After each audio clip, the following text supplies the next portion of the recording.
Assalamualaikum warahmatullahi wabarakatuh. Salam bahagia. Tabi pun. Anak-anak hebat, selamat datang di dunia kimia. Berjumpa lagi dengan saya Ibu Nova Putriana Daulay. Pada kesempatan kali ini, kita akan mempelajari larutan penyangga dan perannya dalam kehidupan sehari-hari. Anak-anak hebat, pernahkah kalian makan pempek? Kalau makan pempek, pasti kalian didampingi oleh cuka pempeknya, bukan? Tahukah kalian, cuka merupakan suatu larutan asam yang bisa dikonsumsi oleh tubuh kita. Selain asam dari cuka, juga masih banyak lagi makanan yang bersifat asam, yang sering kita konsumsi seperti jeruk, mangga, nanas, stroberi, dan juga beberapa makanan lainnya. Selain yang bersifat asam, kita juga sering mengkonsumsi makanan yang bersifat basa, seperti selada, tomat, bawang putih, kembang kol, timun, dan lain-lain. Dengan masuknya makanan yang bersifat asam dan basa ke dalam tubuh kita, kira-kira bagaimana ya pH darah kita? Karena sebagaimana kita ketahui bahwa jika pH darah kita terlalu asam atau terlalu basa akan sangat berbahaya bagi tubuh kita. Hal ini akan menyebabkan mual, kram, dan nyeri otot, tangan tremor, pingsan, bahkan bisa menyebabkan kematian. Anak-anak hebat, pada kesempatan ini kita akan mempelajari bagaimana darah bisa mempertahankan pH-nya melalui materi larutan penyangga. Bagaimana cara kerja larutan penyangga dan apa saja sih perannya dalam kehidupan kita? Mari kita pelajari bersama. Larutan penyangga adalah larutan yang dapat mempertahankan keseimbangan pH atau konsentrasi ion H+, meskipun ditambahkan sedikit asam maupun sedikit basa. Larutan penyangga ini juga dikenal sebagai larutan buffer. Larutan penyangga terdiri dari dua jenis, yaitu larutan penyangga asam dan larutan penyangga basa. Yang pertama akan kita bahas adalah larutan penyangga asam. Larutan penyangga asam adalah buffer yang memiliki pH kurang dari 7 atau memiliki suasana asam. Larutan penyangga asam terbentuk dari asam lemah dan basa konjugasinya. Larutan penyangga asam akan mempertahankan pH-nya tetap di bawah 7 jika ditambahkan sedikit asam maupun sedikit basa. Berdasarkan penjelasan tersebut, pasti ada yang bertanya kan, bagaimana cara larutan penyangga bisa mempertahankan pH-nya ketika ditambahkan sedikit asam maupun sedikit basa? Untuk menjawab pertanyaan tersebut, yuk kita simak video berikut ini.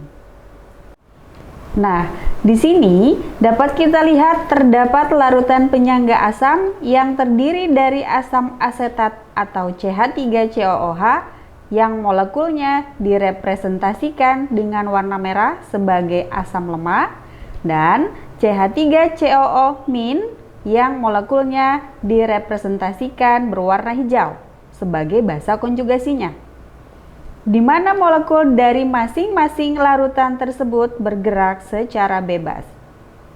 Lalu, bagaimanakah jika larutan penyangga asam kita tambahkan dengan sedikit basa? Nah, di sini konsentrasi mula-mula asam asetat dan CH3COO- sama. Kemudian, kita tambahkan dengan sedikit basa. Dapat kita amati bersama, molekul OH- berwarna biru bereaksi dengan asam asetat membentuk CH3COO-. Hal ini akan menyebabkan konsentrasi asam asetat menurun dan konsentrasi CH3COO- meningkat.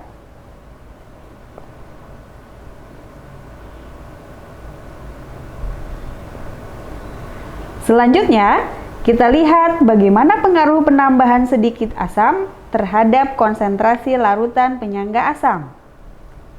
Dapat kita lihat bersama-sama bahwa ion H+ yang berwarna orange akan bereaksi dengan CH3COO- membentuk asam asetat. Hal ini akan menyebabkan konsentrasi asam asetat meningkat dan konsentrasi CH3COO- menurun. Larutan penyangga yang kedua yaitu larutan penyangga basa. Larutan penyangga basa disebut juga sebagai larutan penyangga alkali yang memiliki pH di atas 7 atau memiliki suasana yang basa.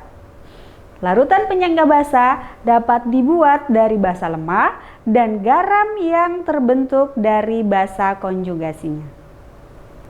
Larutan penyangga basa akan mempertahankan pH-nya tetap di atas 7 jika ditambahkan dengan sedikit asam maupun basa yang lain.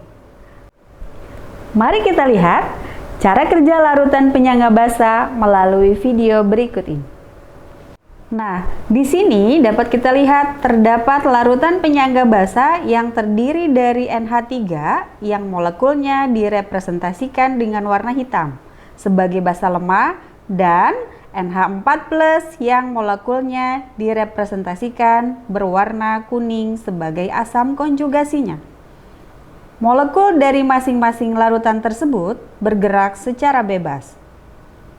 Lalu, bagaimana jika larutan penyangga basa kita tambahkan dengan sedikit basa? Nah, di sini konsentrasi mula-mula NH3 dan NH4+ adalah sama. Kemudian kita tambahkan dengan sedikit basa. Dapat kita amati bersama bahwa ion OH- molekul berwarna biru akan bereaksi dengan NH4+ membentuk NH3 dan air. Hal ini akan menyebabkan konsentrasi NH3 meningkat dan konsentrasi NH4+ menurun. Selanjutnya, kita lihat bagaimana pengaruh penambahan sedikit asam terhadap konsentrasi larutan penyangga asam. Dapat kita lihat bersama bahwa ion H+ yang berwarna orange akan bereaksi dengan NH3 membentuk NH4+. Hal ini akan menyebabkan konsentrasi NH4+ meningkat dan konsentrasi NH3 menurun.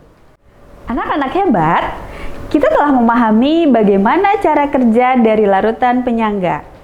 Mari kita gunakan pemahaman tersebut untuk memahami bagaimana cara kerja larutan penyangga di dalam darah. pH darah tubuh kita diatur sangat ketat dalam kisaran 7,4.